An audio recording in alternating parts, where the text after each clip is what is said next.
Hello and welcome to the program tonight. I hope you've had a good week and everything is going well for you. But first of all, I must apologize for last week. Unfortunately, I recorded on the wrong channel. I recorded on my channel instead of the Waikato Compassion Meditation channel. That's why you would have found the video on the WCMC channel a bit later on in the evening, because I realized that I'd actually recorded it on the wrong channel. So I'm very sorry about that. I'll try to make sure that that doesn't happen again. Another thing, you might think that I've forgotten to shave for the last couple of days, and that's true. I'm growing a little beard. So it's not that I'm just being lazy about my shaving. But anyway, let's get on with the talk tonight. As you know, we are going through the three principal aspects of the path by the Lama Tsongkhapa,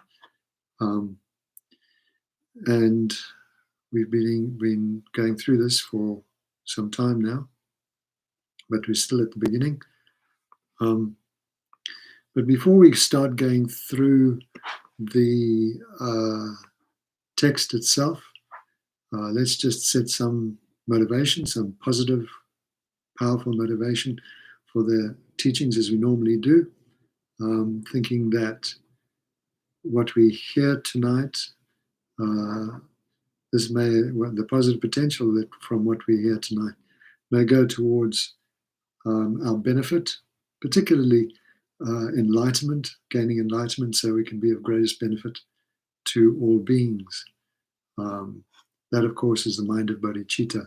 And we're encouraged to, in the Mahayana tradition, we're always encouraged to do everything that we do with that kind of mind, with a mind to gain enlightenment so we can be of greatest benefit to all beings. So let's just take a moment to set our motivation. If you can't set that particular motivation, at least think of setting a motivation for your own enlightenment. Of course, there is even a lower motivation than that, just to gain positive lives in our coming lives. But it's much better to think about enlightenment and dedicate or motivate that whatever we hear tonight may go towards gaining enlightenment for ourselves or for the benefit of all beings everywhere. So just taking a moment to look at our motivation as we usually do, and to try and set that positive motivation.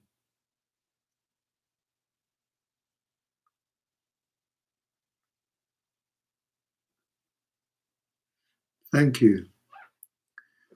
Now,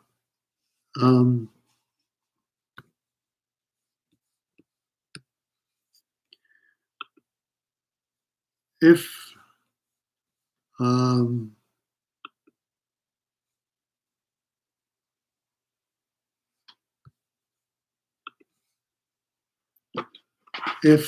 sorry about that, if you need to ask something, then please ask a question through live chat and I'll try to answer. I'm not leaving a question and answer session at the end. I just go through talking right until the end of the program.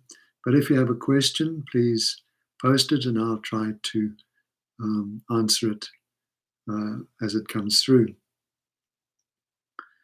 Or maybe at the end of the session, but I'll try to answer it as well as possible. So going back to the text, three principal aspects of the path, we were looking at the line,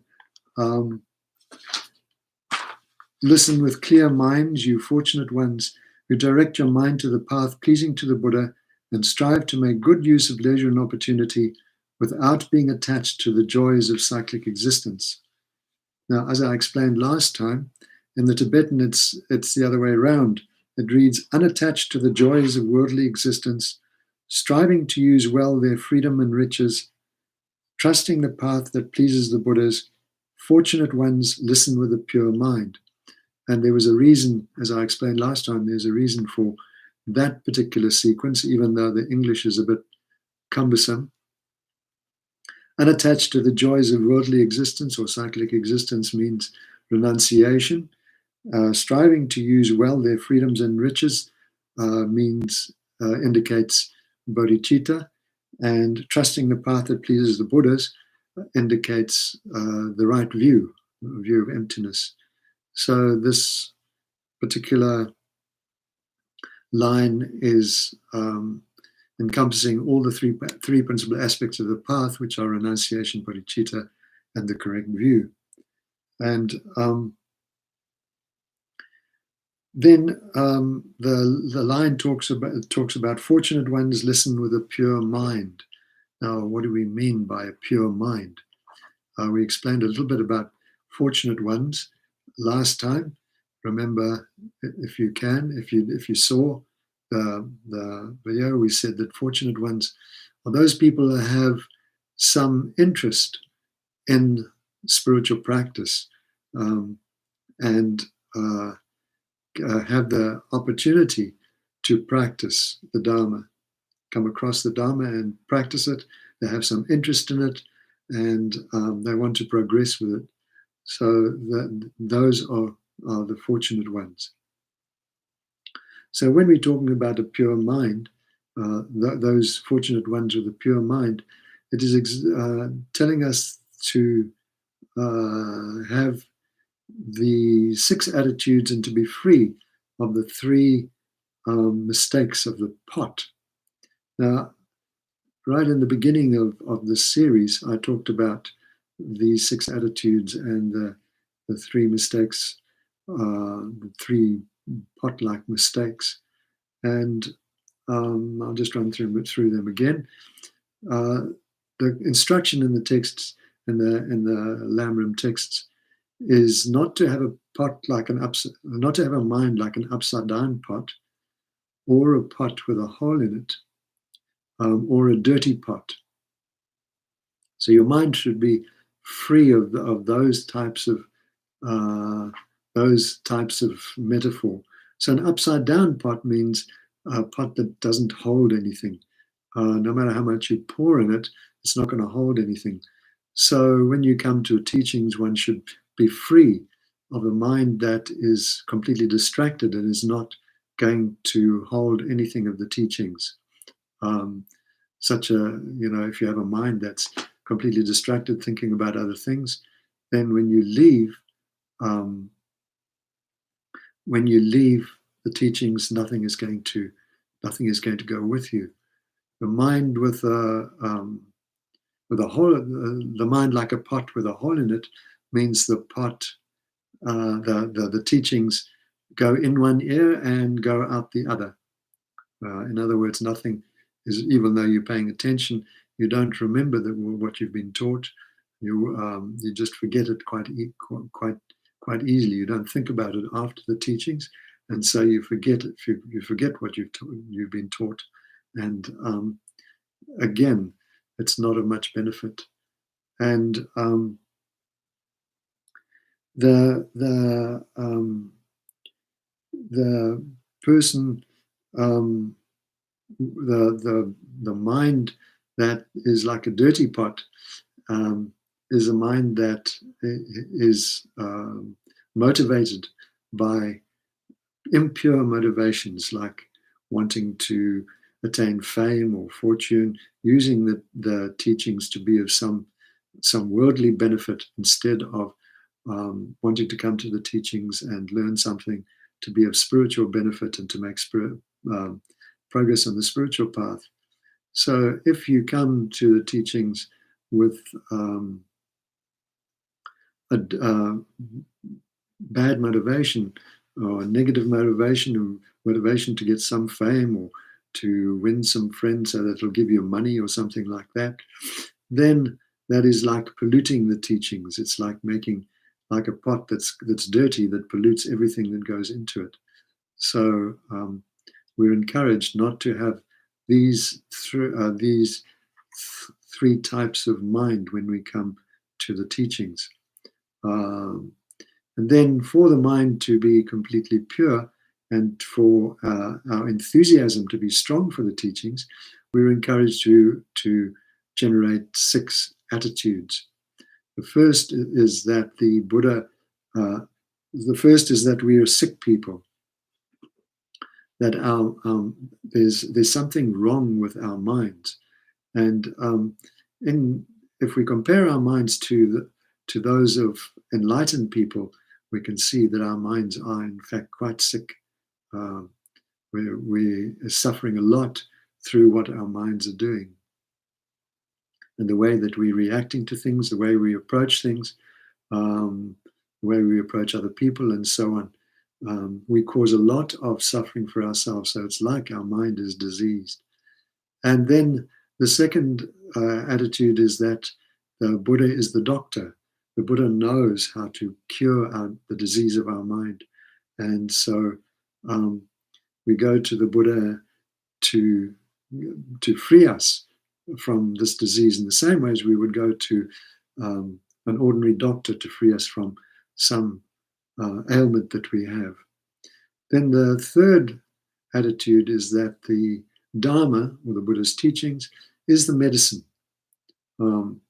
So it's like the doctor's prescription. What the doctor prescribes is what's going to cure the disease. So the Buddha has prescribed the Dharma,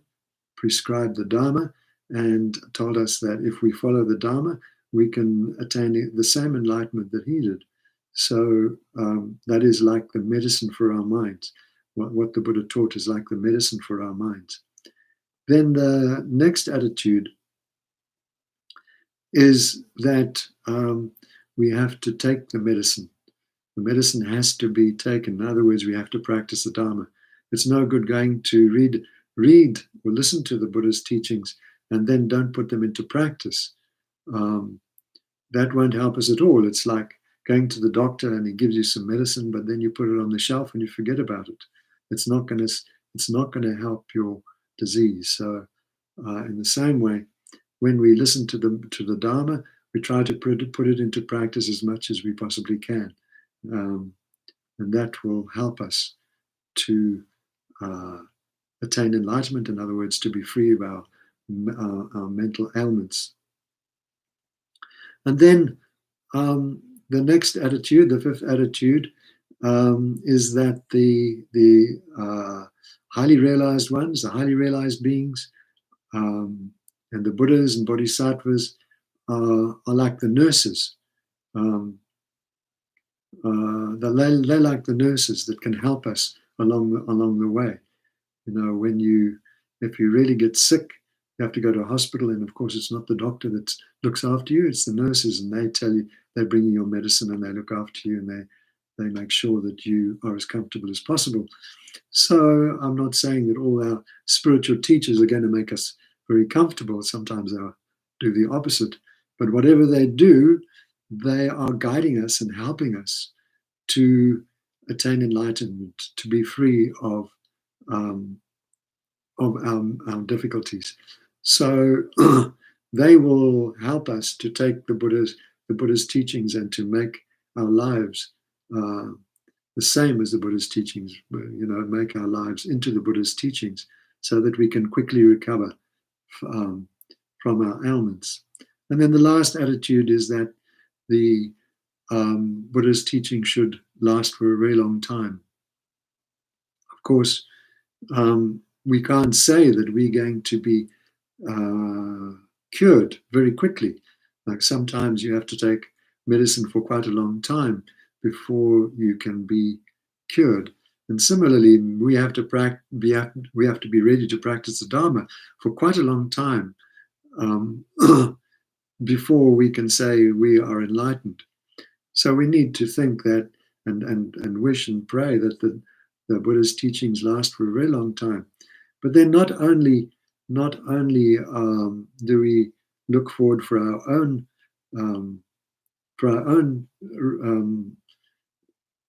liberation from the sickness, when we look around us and we see how many other people, how many other beings are suffering similarly to us, with the same kind of ailments as us, the same kind of mental ailments, and causing themselves so much suffering, then of course we want the Dharma to last for a very long time, so that they also can be freed from their sufferings and problems and difficulties, and attain enlightenment themselves.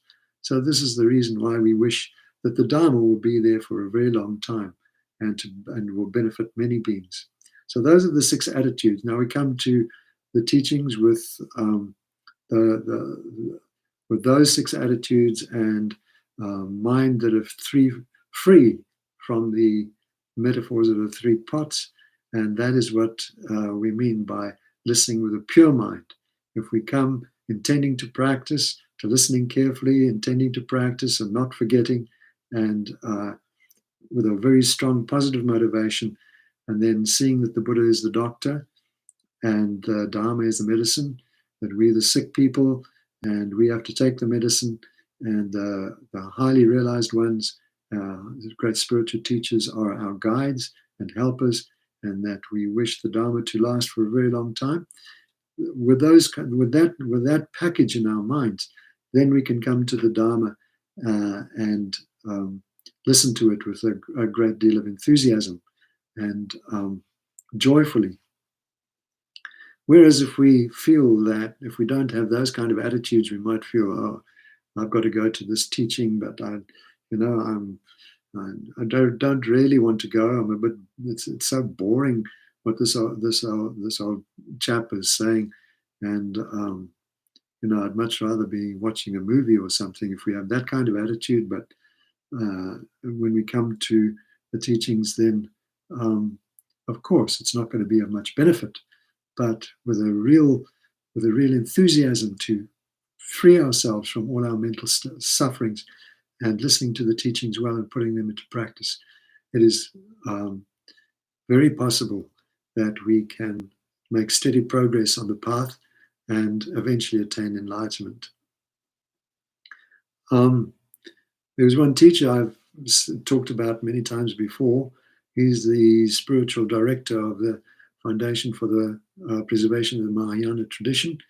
His name is Lama Zopa Rinpoche, and he makes sure that when you come to the teachings, you really want to be there. How does he do that?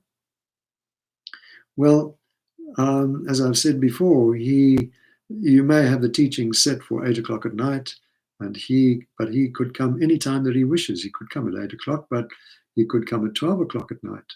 So if you're going to the teachings and you really want to listen to the teachings, you have to be patient, and then you have to wait there until he's ready to come. And then once he's come, he often doesn't teach in a very straightforward way. He clears his throat quite a lot, and pauses and so on. And then he will teach he may teach for 4 or 5 hours, or even 6 hours. Sometimes it starts at 12 o'clock and finishes around about 5 o'clock at night. But you can always expect that when you go to his teachings, it's not going to be as simple as going for an hour-long teaching and then everything's finished and you can go and have a cup of coffee. It's not like that at all. But what that does is it makes sure that the people who are really interested in the teachings will be there and get a whole lot of benefit out of it. Very quickly, people who are kind of just coming out of curiosity, or have some just coming for some invalid motivation, some improper motivation, they quickly leave. They're not going to sit there for a long time waiting for him, and then sit there in the teachings for a long time in the middle of the night when they feel that they should be sleeping or something like that. The people who go to his teachings are really want to listen to the teachings, really want to be there, and they'll give up they'll give up all their sleep for the night just to listen to Lama Zopa Rinpoche. And he's quite a charismatic teacher. He Um, he has many, many followers around the world, and he's regarded as a great bodhisattva. So it's very worthwhile going to his teachings. If you have the pure mind, you can get a lot of it, a lot out of it. And many of his students, um, many of his students listen to his teachings night after night, and you can see they might be very tired, but they're also very blissful um, from what they get from his teachings. So this is an example of how one must, if one wants to go to the teachings and really get the best benefit out of the teachings, what one must expect, that it's that I am really sick and this doctor is really going to help me, this person is really going to help me, and be really joyful and happy that one can go to the teachings like that. When the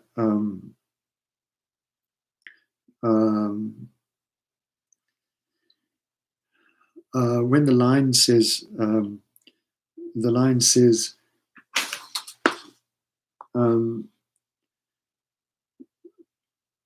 make good use of leisure and opportunity without being attached to the joys of cyclic existence, we can think about how fortunate we are that we have all the capacity to the capacity to actually go to the teachings. Lots of people don't have the opportunity to go to the teachings. They might have very little interest, might have very worldly mind stuck in the worldly activities. They might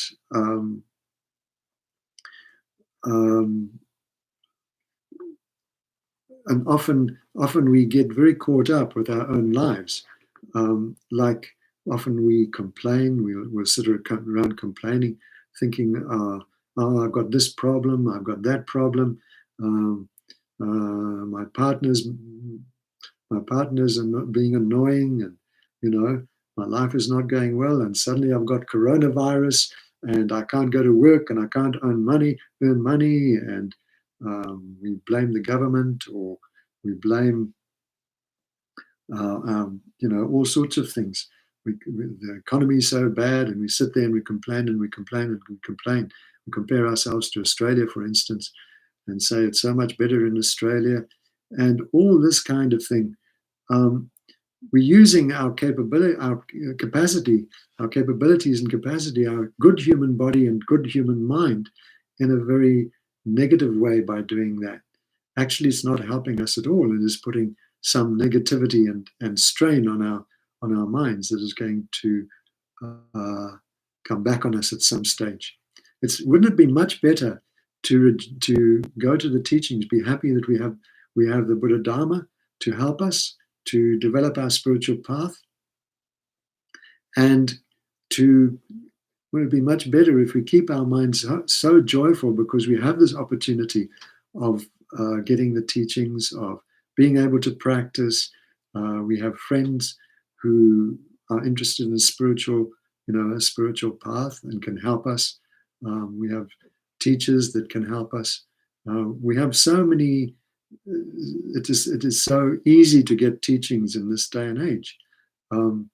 Even in Tibet, when the Tibetan teachers talk about the ability to get teachings in Tibet, then people had to. It was quite difficult to get teachings in Tibet. People had to come from a long distance, and there were no cars or anything. They had to walk or ride their animals, whatever, and maybe camp out in tents and so on. It was not at all easy for people to get to the teachings, but for us, we can go to a nice temple these days. We've got monks and nuns that are willing to give the teachings, and in very comfortable situations, in comfortable temples. And very often the monks and nuns are very solicitous about our well-being in the temple. And For instance, His Holiness the Dalai Lama has recently given teachings on the precious Nagarjuna's precious garland, and these were broadcast on YouTube on a live stream like this, and people all over the world could listen to the Dalai Lama, His Holiness the Dalai Lama, giving these teachings, these invaluable teachings. In Tibet, that would never have been able. Many people would never have been able to do that. We could listen to him in the comfort of our own homes. You know, we could be having a cup of tea while we're listening to His Holiness the Dalai Lama in our home, in our own home, surrounded by all the comforts of our own home.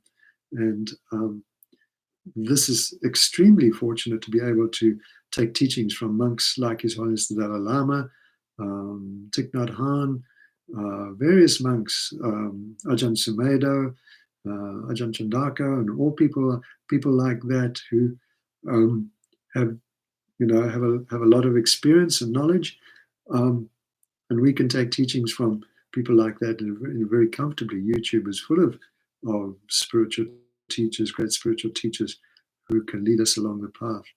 So we're extremely fortunate, and it would be much better for us to rejoice in our good fortune than to sit around belly aching about worldly problems. Also, if we think about worldly problems all the time, then they become the monsters that continually haunt us, continually tear at us. The bigger we make a problem in our mind, the more it causes us problems and difficulties. So if our partner is not being very pleasant to us, and we allow our mind to continually dwell on the unpleasantness, or something that they didn't do that we don't like, or something they did do that we don't like, and we continually dwell on these things, and we make a big story in our minds, then that is like creating a monster in our mind, and it's going to go with us wherever we go,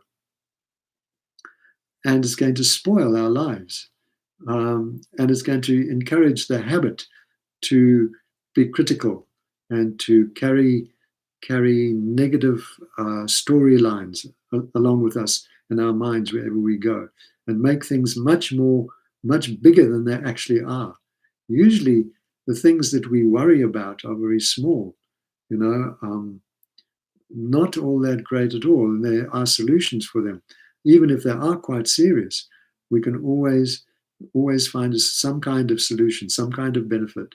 Whatever situation we're in, we can find some kind of benefit.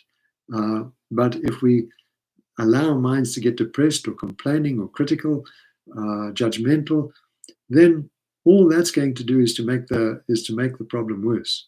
It's just going to make the whole situation worse and worse and worse, and it's going to become a great monster that's sitting on our back and pecking at our brain all the time. So it's much better to be really truly thankful and grateful for all the things we have, and particularly that we have the ability to practice the spiritual path and gain enlightenment. We have very good conditions, and we'll look at the conditions for a precious human rebirth a bit later on, but we have very good conditions to practice a spiritual path. And we can even make our problems part of our spiritual journey and benefit from our problems. And some of the highly realized beings often pray that they will get lots of problems and difficulties, because they know they can use it to further their spiritual journey. They don't complain about difficulties that come upon them. They actually welcome them, and they want them so that they can use them for their practice. So here the exhortation is to listen with a pure mind, with a mind that is joyful, very happy that you can listen to the teachings, that you have this opportunity, that we have this opportunity, that we can listen to the teachings and study the teachings and put them into practice, and that we have the opportunity for such benefit in our lives. And even when you do that, then the worldly problems seem very little, very small. They shrink they become smaller and smaller. And there's a bit of a funny story about a monastery where there were some monks, and the head monk was supposed to be quite wise. And um, one day, a great monster came to the monastery and put himself on the throne of the monastery, and started ordering the monks around. And the monks were horrified, and um, they tried to chase him off, and they fought him. Excuse me. They did everything they could. They got very angry with him sitting on the throne and pretending that he was some great, lord over them all. And the more angry they got and the more they resisted him, the bigger he got, the greater the monster appeared on the throne. And the more they shouted and yelled and the more they resisted him, the more enormous he became. So eventually one of the monks went to the abbot, and I think the abbot had been away or something. When he came back, one of the monks ran to him and said, "Look, there's this monster on the throne. There's this monster on the throne and he's getting bigger and bigger. What are we going to do?" And the abbot said, "Make him a nice meal, make him a nice cup of tea, and then offer him a nice meal, and be kind to him, be kind to him."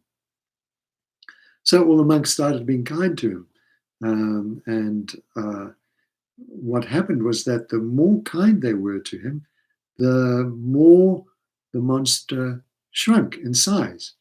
And he became smaller and smaller. And when the monks saw this happening, they became even more and more kind to him, offered him more and did his bidding and everything. And he shrunk and shrunk, and eventually he completely disappeared.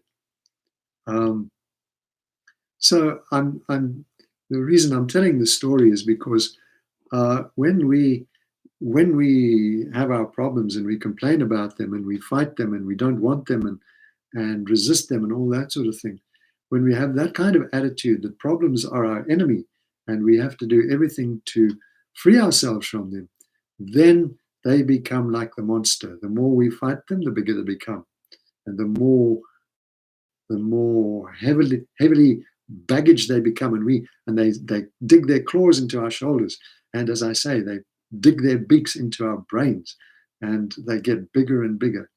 Whereas if we approach everything with a mind of joy and a mind of happiness and a mind that we can deal with everything through the Dharma, we confident that in our Dharma practice that we can deal with the difficulties. We can't be overtaken by them.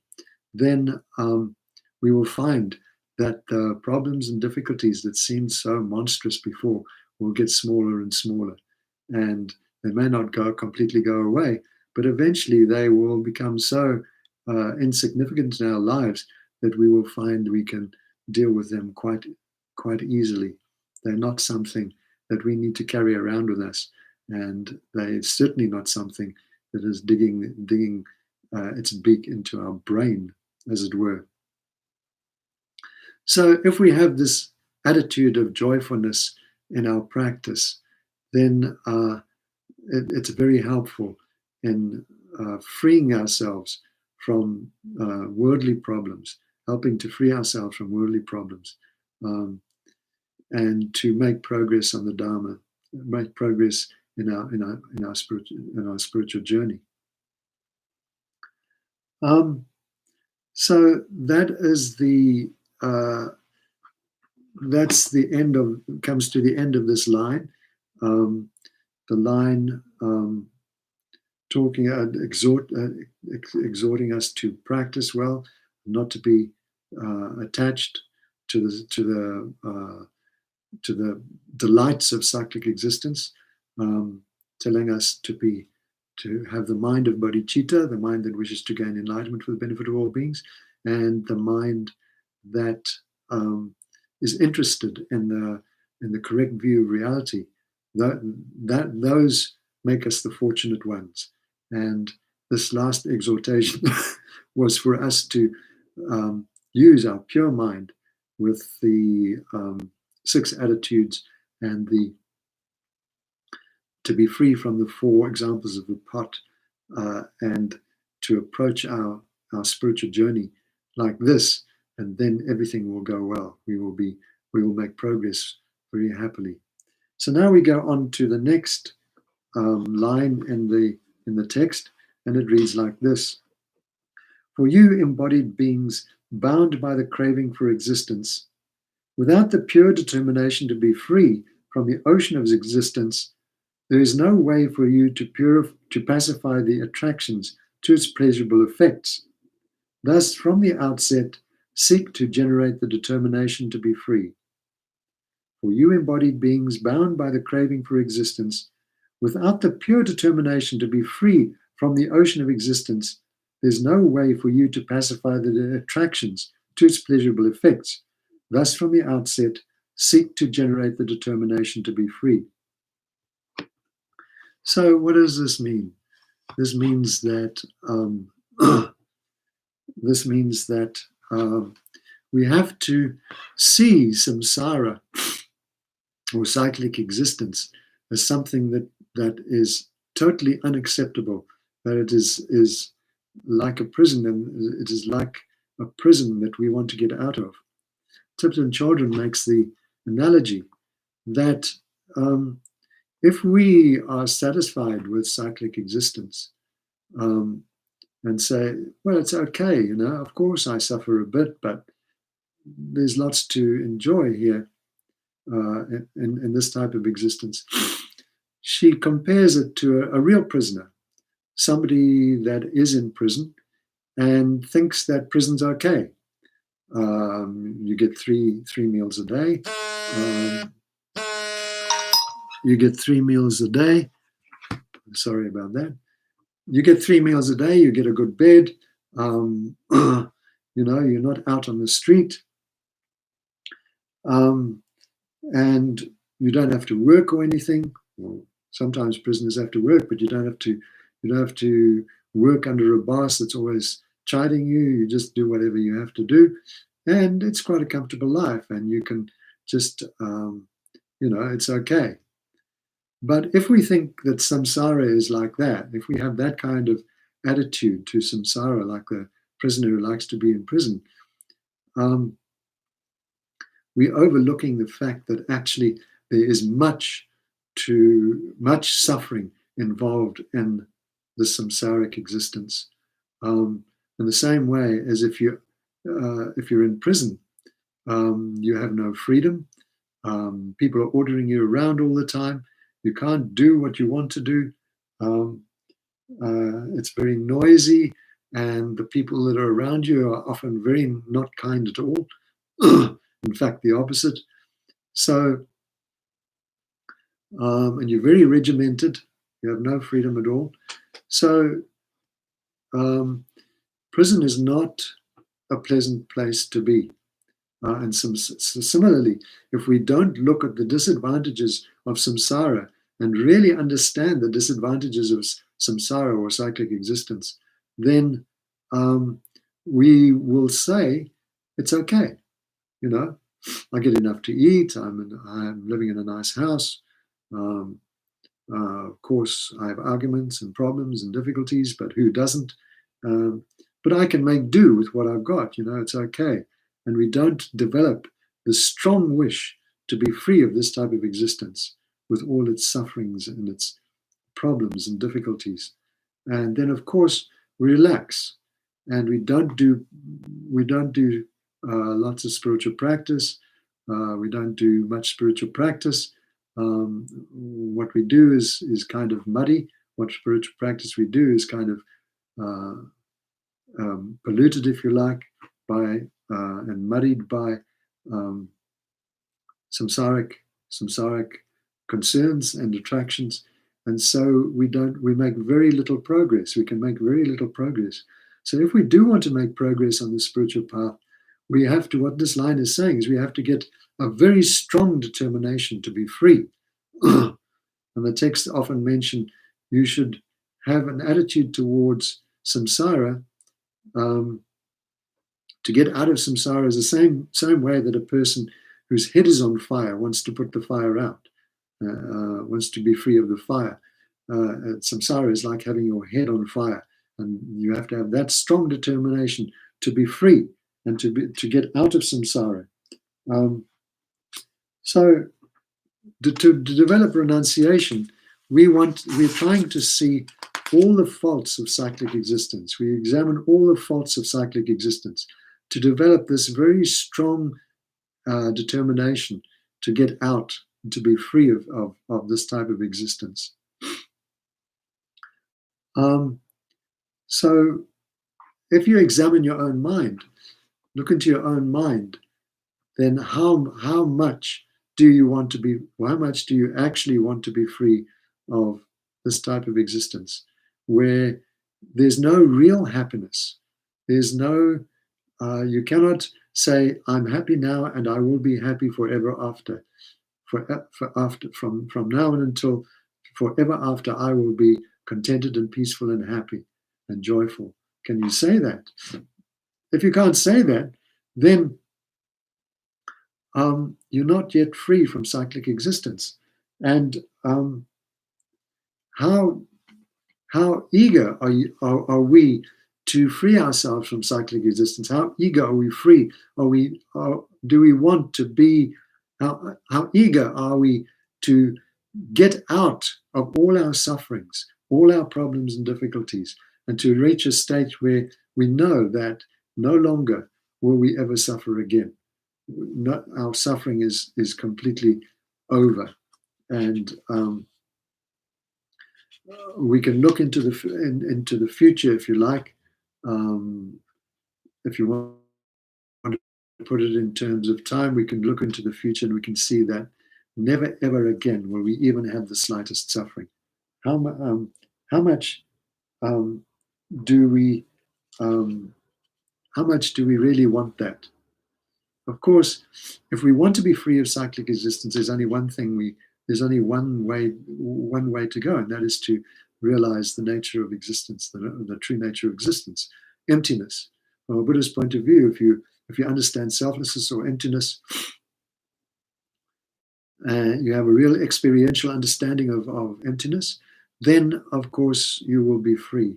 And when that realization comes when that realization becomes your actual worldview, is it like, that you never, not even for 1 second are you parted from that pure realization, that is when you will be free. So that is what the Buddhist path is leading to.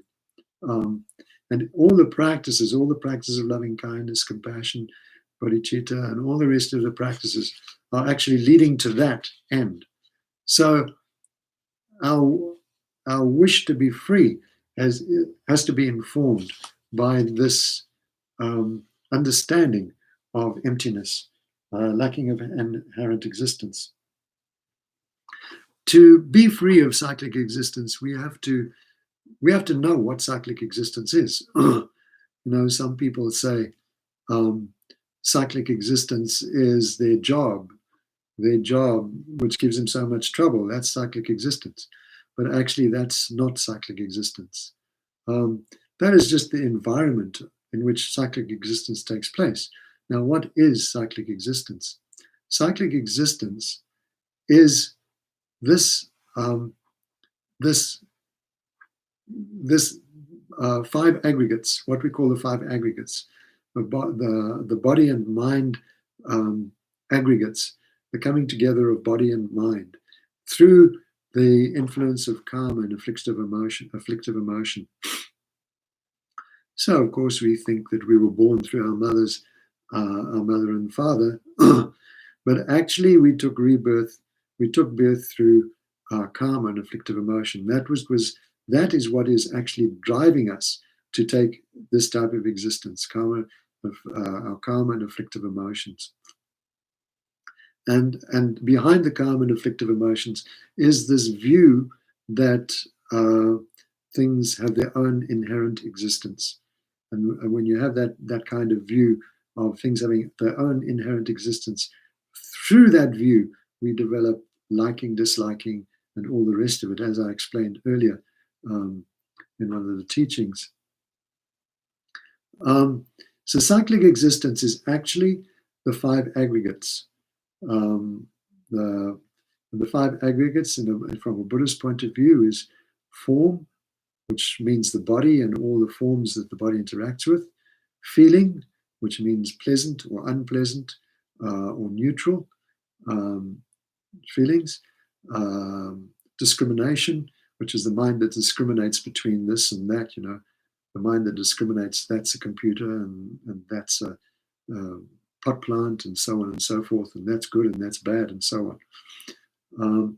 Then compositional factors, and compositional factors are all the other mental things that are driving us, that are keeping us going.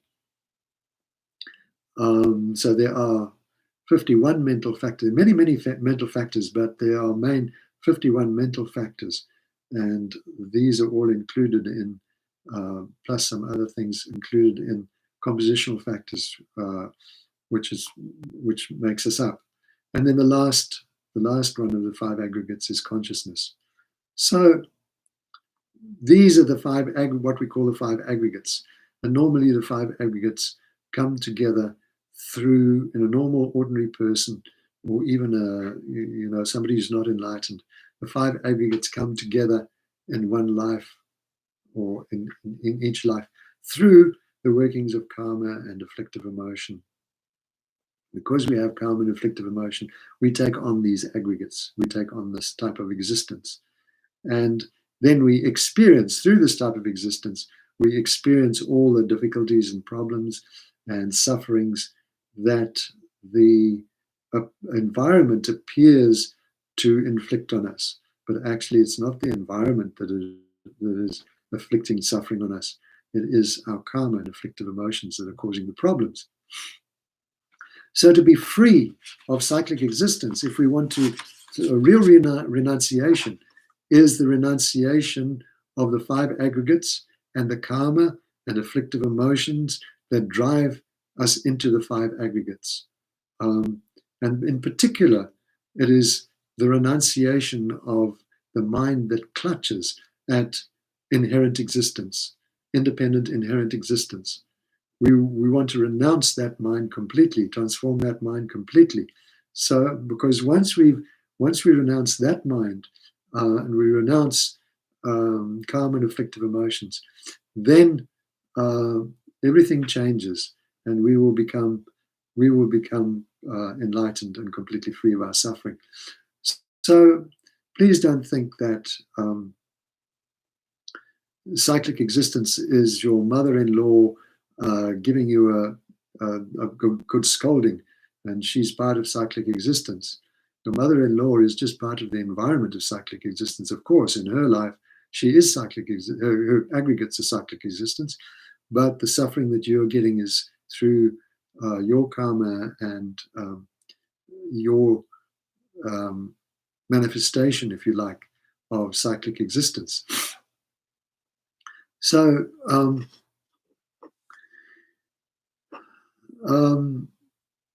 Geshe Sonam Rinchen says that, talks about craving, and although that he makes a distinction from between craving and the misconception of the self, and he says this: though craving itself is different from the basic misconception of the self, which lies at the root of our suffering, this thirst, meaning the craving, experienced by beings with bodies, keeps us chained to suffering in every way. If you are carrying the wood of a prickly thorn tree on your naked back, no matter which way you turn to shift the load, you will never find a moment's comfort until you set it down.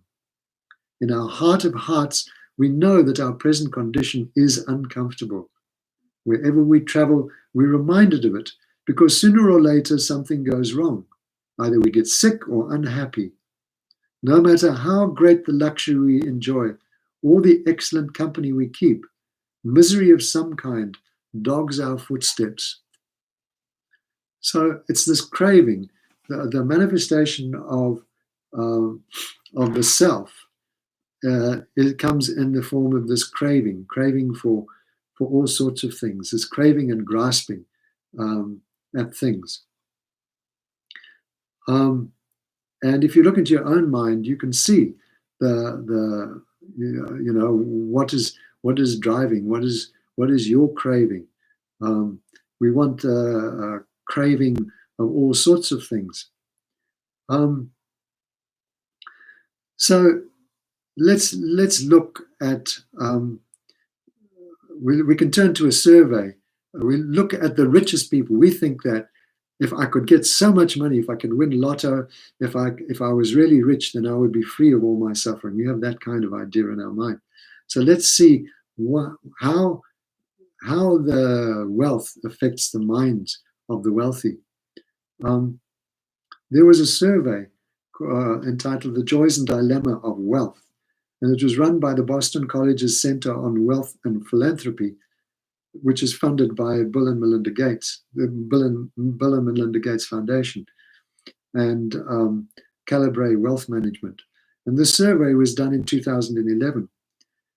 It covered over about 165 households, 120 of which had a fortune of at least $25 million. This is in the United States. The average net worth of the respondents to the survey, a couple of them were billionaires, was $78 million. The average net worth of the respondents was $78 million. So now, the survey found, examining the happiness of the wealthy, it found that many of the wealthy were not actually all that happy at all. Graham Wood wrote an article on the survey for The Atlantic. And you can see The Atlantic has quite a few good articles on the web if you want to Google The Atlantic. And he said this: the respondents turned out to be a generally dissatisfied lot whose money has contributed to deep anxieties involving love, work, and family. Indeed, they are frequently dissatisfied even with their sizable fortunes. Most of them still do not consider themselves financially secure. For that, they say, they would require on average 1/4 more wealth than they currently possess. So, even though they may have 25 million in the bank, they don't feel financially secure. They feel that they would need 1/4 of their wealth more to feel financially secure. But of course, you know that because of the mindset, even if they got another quarter of what they had already, they would still think, I need 1/4 more. I need 1/4 more. And so the mind would never say, now I am satisfied. Now I've had enough. There will always be in the mind, I need more, I need more. In fact, one respondent who was an heir to enormous fortune said that he wouldn't feel financially secure until he had at least $1 billion in the bank. Now, I mean, obviously, if you had several $1 million in the bank, the probability is that you would not be able to spend them all in one lifetime. Of course, I guess you could if you really set out to do it, but in all probability, if you led a fairly comfortable, happy life, fairly comfortable life, you wouldn't need to spend all those millions in one lifetime. Wood continues, among other woes, the survey respondents report feeling that they had lost the right to complain about anything for fear of sounding or being ungrateful. Those with children worry that their children will become trust fund brats if their inheritances are too large, or will be forever resentful if their inheritances are instead bequeathed to charity. The respondents also confide that they feel their outside relationships have been altered by and have in some cases become contingent on their wealth. Very few people know the level of my wealth, and if they did, in most cases, I believe it would change our relationship, writes one respondent.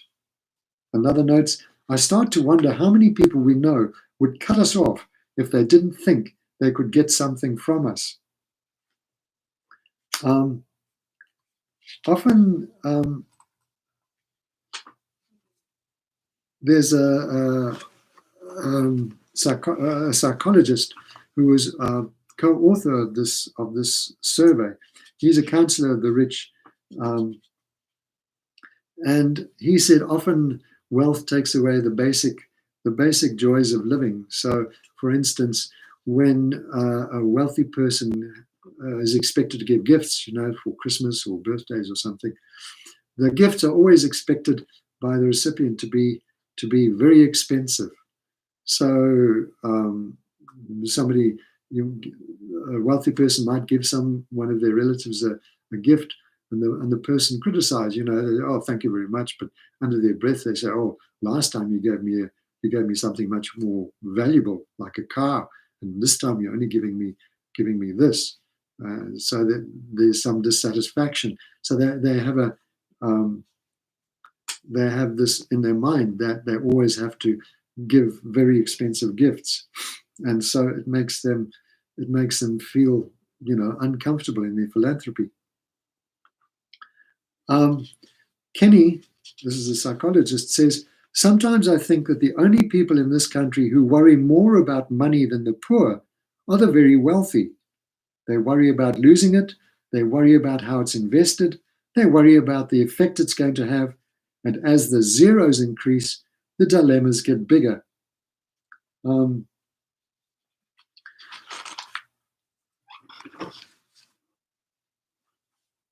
The biggest concern of the hugely rich, the survey found, is their children.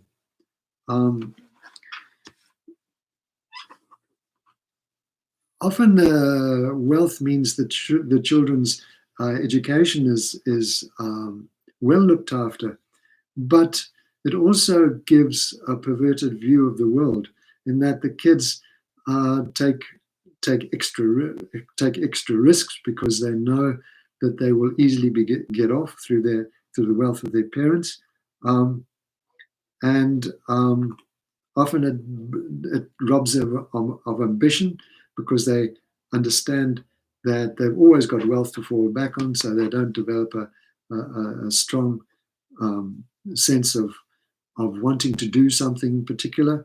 And most importantly, the survey found that it often prevents them from developing empathy and compassion.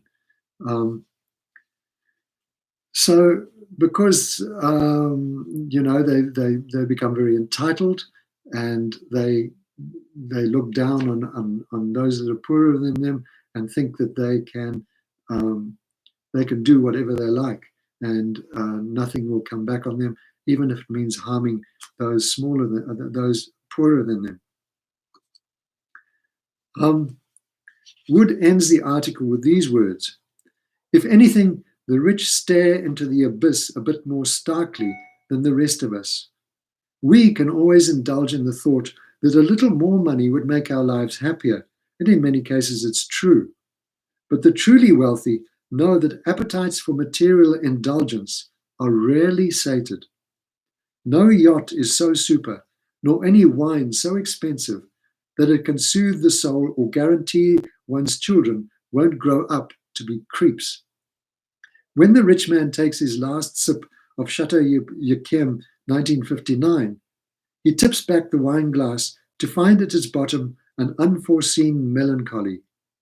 Like Leontes in The Winter's Tale, he notes in horror, I have drunk and seen the spider.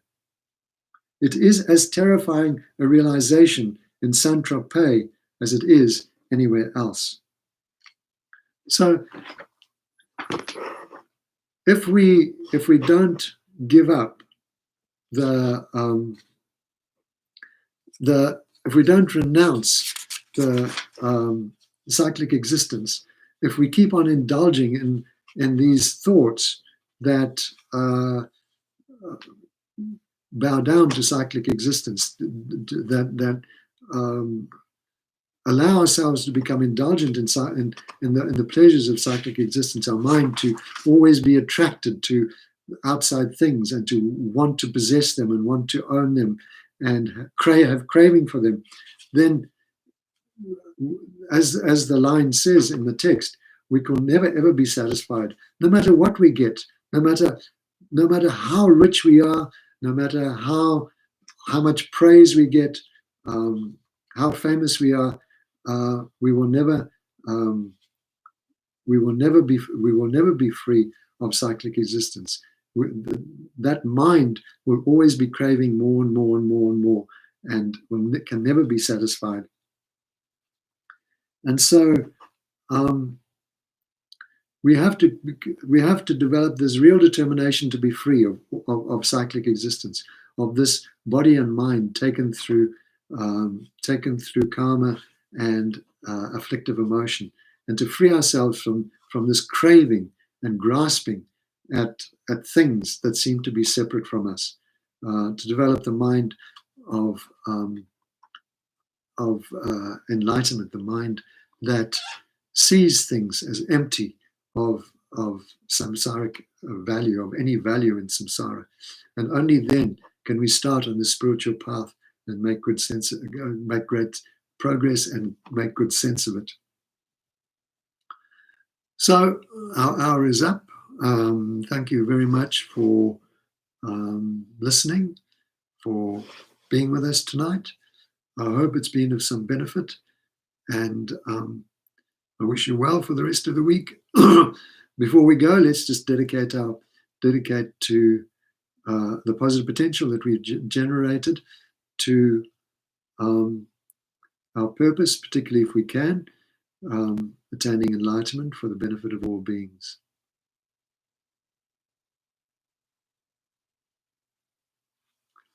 Thank you, and go well with all the blessings of the Buddhas.